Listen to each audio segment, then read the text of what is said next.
Hello and welcome to today's video. This is a really exciting one. This is the first wrap up of the year. It's my January wrap up.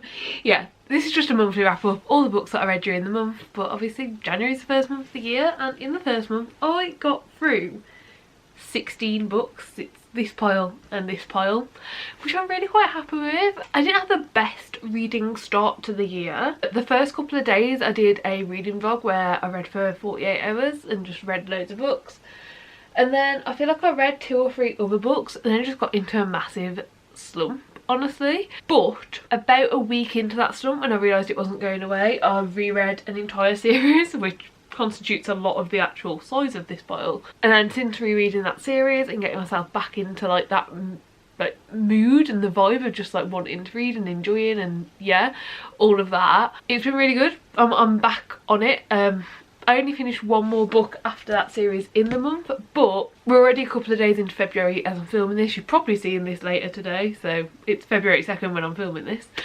But yeah, these are just all the books that I read during January, what rating I gave them, and if I have any particular thoughts or feelings, what they are. So yeah, let's just talk about the books. So first up we have Dinosaur Philosophy. This was the very first book that I read this year. I went to bed about 1:30 on New Year's Day and read this in bed before falling asleep, and it was a really great experience.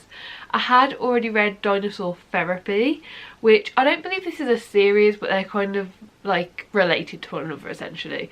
So Dinosaur Therapy is like the exact same concept but with like more therapeutic thoughts, and this one is very philosophical, so this one is Dinosaur Philosophy. I personally think I enjoyed this one a little bit more, but I'm not sure. Like, there was a lot of related to in it, there's a lot that I saw myself in, but it's been over a year now since I read the first one, so not 100% sure, but I did really enjoy it, and I ended up giving it 4.5 stars. It wasn't quite 5 stars for me, but it was so close. It's just a really lovely book where you basically have these individual comic strips. Let's find one near the start. You have these comic strips and one page is one thing, so it's like, I'm sad, that doesn't make sense, everything is fine. Oh no, it wasn't an intellectual decision. And it's just like stuff like that. It's just very relatable, but in the form of dinosaurs talking to each other. Yeah, had a great time with it. Would definitely recommend it. I think they're a lot of fun, and yeah, that's that one. Then I read the Heartstopper Yearbook. I was very pleasantly surprised by this. I didn't expect much going into it. In fact, what I did expect was kind of bad, but I did enjoy it. It was a fun time, it was a good time. We essentially just get little snippets, parts. Basically, if you're not really into Heartstopper, don't bother with it. I've really enjoyed the graphic novels so far, and I've also really enjoyed the TV adaptation. There's parts of this that I'm like, I don't care about, but there were such minimal parts. There were literally like a handful of pages. It doesn't really matter. From the back I thought they were going to be big parts, but yeah, it's like quizzes and how to draw, and it's like, I personally don't want to learn how to draw them, and I also like don't care about a quiz. Like, I don't know, like when I grew up we used to get magazines all the time. There'd be like a magazine specific to like bands, and then there'd be like, what band member are you? And it just reminded me of that, and I was just like, it's never been my thing, never really cared about it, but I know a lot of people like it, so yeah, it's a small part of it. But yeah, we essentially at the start get like who these characters are, a bit of an overview. We get loads of like illustrations from like over time of different events, and then a very large proportion of this book is how the art style has changed and adapted, and how things have changed throughout the years with this. And it was just a lot of fun to read. Like, it wasn't anything special, it wasn't particularly amazing, it was just a really good fun read. So yeah, I enjoyed it. 4 stars. Then unfortunately we had our first 1 star of the year. This is Death of a Naturalist. This is a poetry collection. It's an older poetry collection. I don't actually know the year. It was first appeared in 1966, so we're talking like 60 years. yeah, I didn't vibe with this. I've been getting into poetry, I've been trying to learn exactly what I like, and so far I'm yet to find any older collections I do actually like. But going into this, there was just a lot in it. Like, honestly, like, it's a poetry collection, this isn't like a spoiler or anything, but so many of these poems talk about like death of animals and like killing animals for fun or for game or for like, well, any reason to kill an animal is bad, so like it doesn't really matter. But yeah, there's just, it hasn't really come across to me like this is someone who cares about life and nature and animals, and yeah, it's just really not what I expected. There were a couple of poems that I was like, oh yeah, like alright, and if I'd have read those few poems that I did think were alright, like outside of this collection, I would definitely think I would enjoy. But overall, like, the vast amount of these, like, I was honestly like, this is just fucking disgusting. Like, honestly, why do I want to read this? I don't. Yeah, I don't really have anything constructive to add. If you like older poetry, it might still be for you. There's not for me. Then I started a new series because, of course, this is Binti, and oh my gosh, this is so much fun. It's such a tiny little book. I think it's a part of a trilogy. I'm pretty sure it's complete. There's 3 books out and I'm pretty sure it's complete. It's 90 pages. I love most of this. We've got our main character Binti, who lives with her family, but it's in a very rural community. They're part of the Himba people, and she basically gets a place at University and has to really leave everything she knows to get there. And we don't get to the university until like after the 2/3 mark of this book. A lot of it is the travel, what happens during the travel, a lot of just really interesting things. Like, honestly, like, I don't want to say much because it's 90 pages, but it's a really good time. I think it's really interesting how, you know, our main character kept like her culture and was able to continue with the things that she loved that way.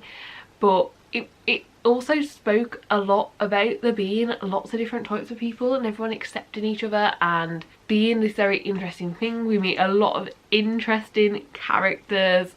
I gave it 4 stars. I guess I should say that. It wasn't perfect for me. There were definitely a few parts in it where I was like, this doesn't make sense. And I felt like it should make sense. Like, there's one point in particular where Binti's opinion of something changed from like one chapter to the next chapter. Didn't make any sense. Really didn't vibe with it. Really, like, it pulled me out of the story. But by the end of the book, I understood how her opinion could have changed. But I just felt like an extra chapter or 2 to explain that, like, when it happened, wouldn't have taken me out of the story. And like it would have only added like a page. I don't know, but yeah, there was a couple of bits like that where I was like, this doesn't quite feel perfect to me. But overall, it was such a good story. It was so interesting. Like, it really did make me think. This is one that I'm gonna like recommend to people for sure, especially with it being so short. But it was so short, but it had such a world. I could see the world. I could see where she originally lived, where she came from. I could see this spaceship where she was like getting to the university on. Like, once we were at the university, I could see it. Like, the world building in it was amazing, to say this was 90 pages. And yeah, I would definitely recommend. Then my first ever manga, I read Spy Family, which I have now learned is just called Spy Family. You don't pronounce the X in the middle. So yeah, I read Spy Family Volume 1. I gave it 3.5 stars. It was okay. I liked our characters. I enjoyed how our characters interacted with each other. I enjoyed where the story went. A lot of this relies on comedy and having that humorous aspect. And honestly, I don't really vibe well with comedy and understanding it and understanding people's humour. I only really joke through really shit puns. I think if I understood humour a bit better, I would understand this more. Well, not even understand, but just enjoy it more.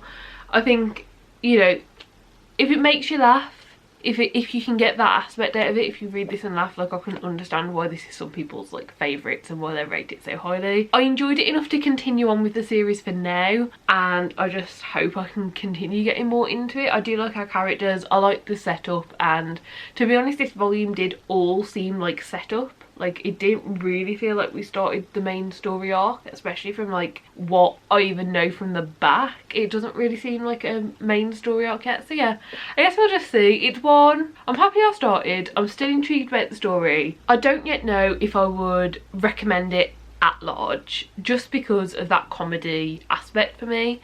I don't know if I'm yet at the point with this where I could recommend it at large to everyone and anyone. Then we have a little tiny non-fiction. So this is a Penguin Classics. This is number 94 and this is on the Suffragettes. I've given it 5 stars because it's a non-fiction with lots of information, displayed very interestingly. I feel like I definitely learnt from it. I feel like there were things I didn't know, and I also feel like there were pages where it was like, you know, just like a poster from like the actual time.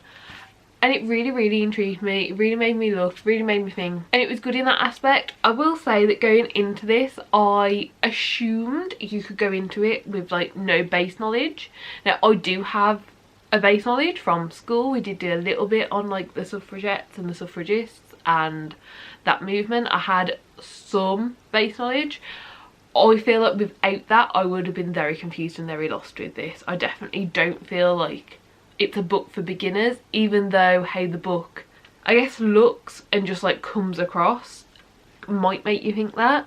On the back it just says this is the story of the women who changed the world, told through speeches, pamphlets, posters, newsletters, articles and letters.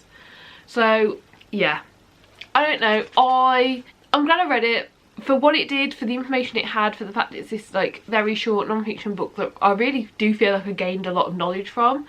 5 stars, but yeah, you do need some knowledge before going into this to get what you get out of it. I think without the base knowledge from what I learnt at school, which I know like not everyone does unfortunately learn about this sort of thing at school, yeah, I wouldn't have been so able to understand, I guess is the easiest way to say it. So yeah, that's that one.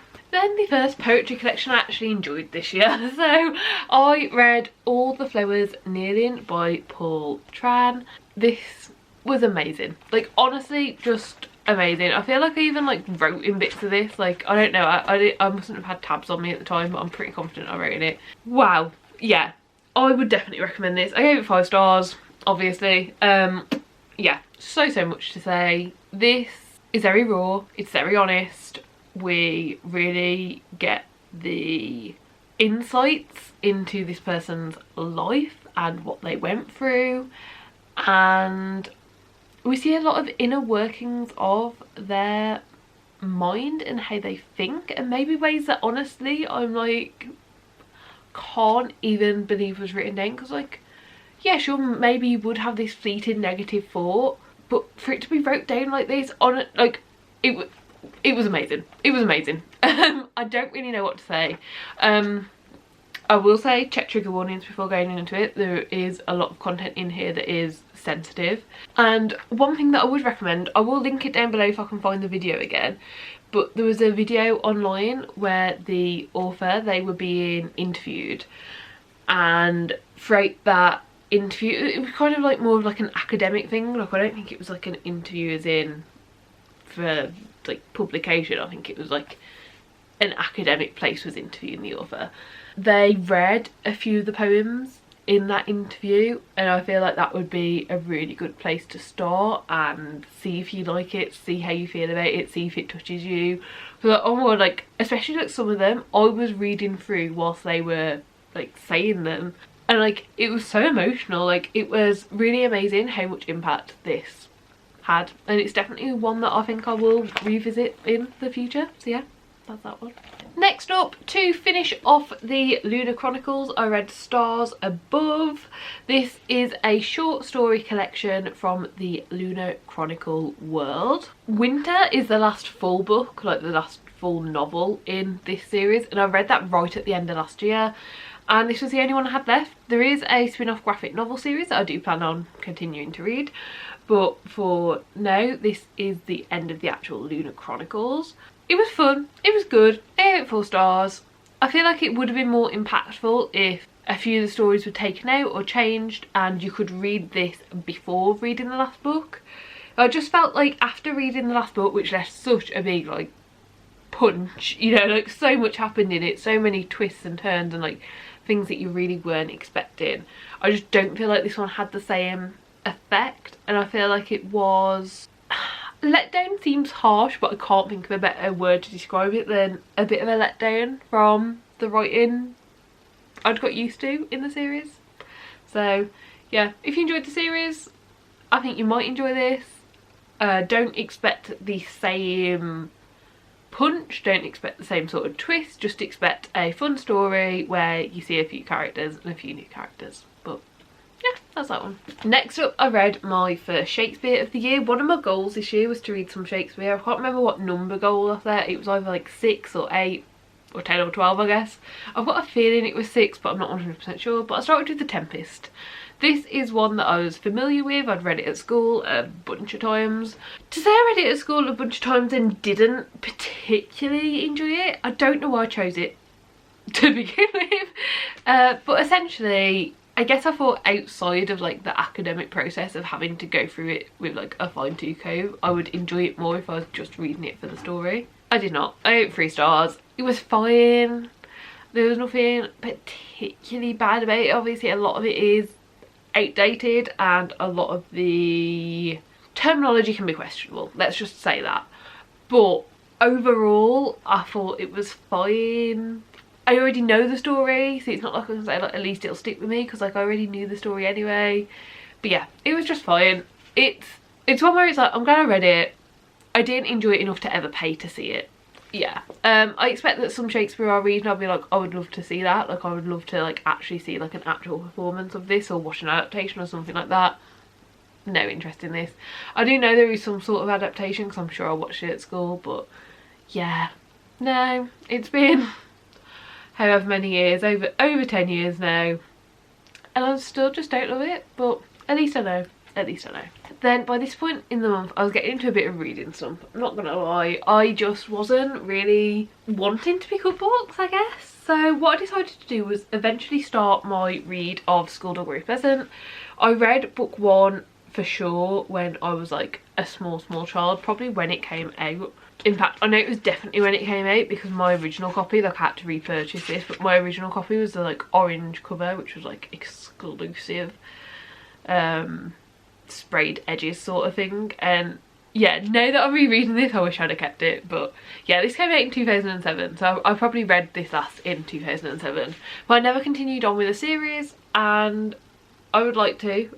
I have now read this obviously, and it was fun, it was good. The audiobooks for most of this series are on Scribd, so that's how I've been kind of consuming it, just with like the book near me if I want to read along for a bit, but overall just reading it on Scribd. And yeah, I gave it 4 stars. It was a lot of fun. We've got our detective Skulduggery Pleasant, who is this person on the front, and we've got our other main character who is Stephanie. Yes, Stephanie.